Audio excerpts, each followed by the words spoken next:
Dear learners, I am glad to introduce the massive open online course on Glimpses of Indian Social Legislation and Social Welfare.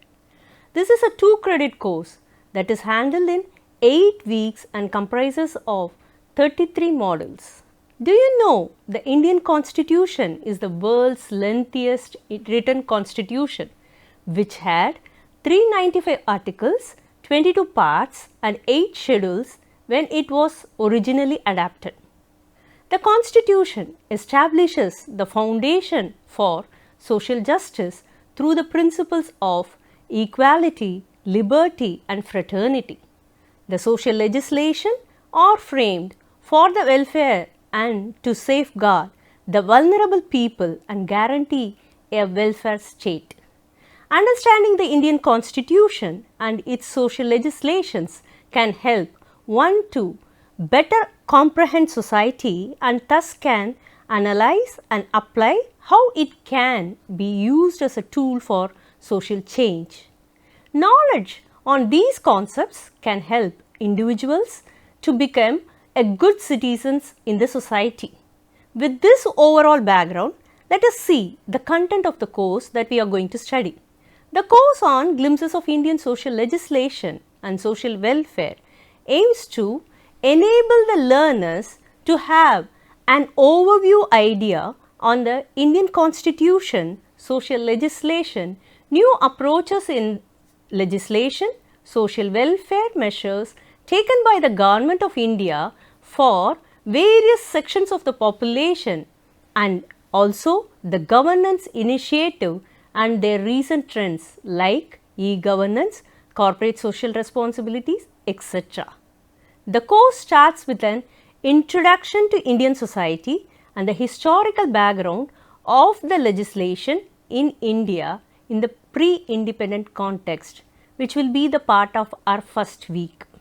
In the second week, the course travels through how the Constitution was framed, what the fundamental rights are, duties and how governance in India operates. The third and the fourth weeks cover constitutional provisions, legal safeguards in the name of social legislation for various sections of population. The sections of population discussed will be the women, children, the disabled, etc., whose legislative protections are discussed. Constitutional safeguards for the underprivileged people like the scheduled caste and scheduled tribes were also discussed. As we know, social legislation is the legal mechanism to protect people and ensure their rights, and the recent trends in social legislation in the context of environment, education, NGOs and human rights are also elaborated in the 5th and 6th weeks of this course.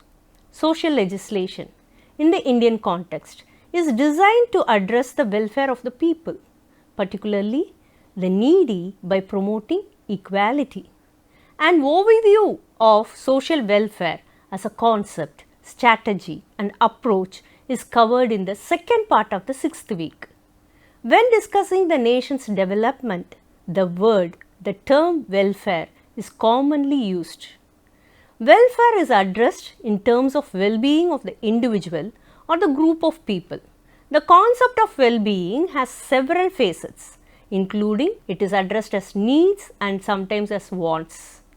In the following week, extensively talks about schemes for women, that is particularly the social welfare schemes for women, children and the elderly. Apart from social welfare, social security and social insurance schemes are also covered. Themes of importance in the context of welfare like gender equality, child labour also find its part in this course.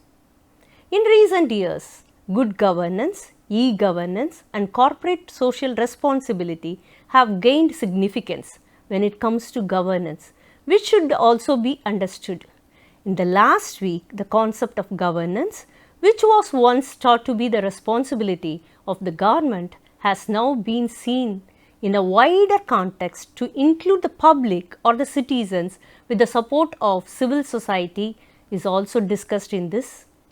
Specifically, good governance initiatives, corporate social responsibilities, e-governance and the MyGov initiative and citizen engagements are the topics of discussion in this unit.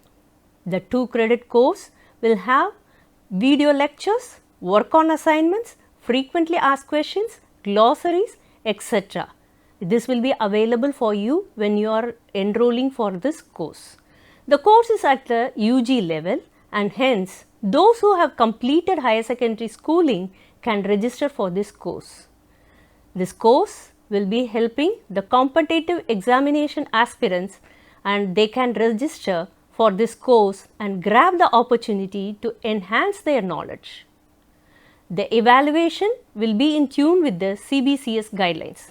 We hope that taking this course with us will enlighten you about social welfare and social legislation in the Indian context. Expecting your participation. Thank you.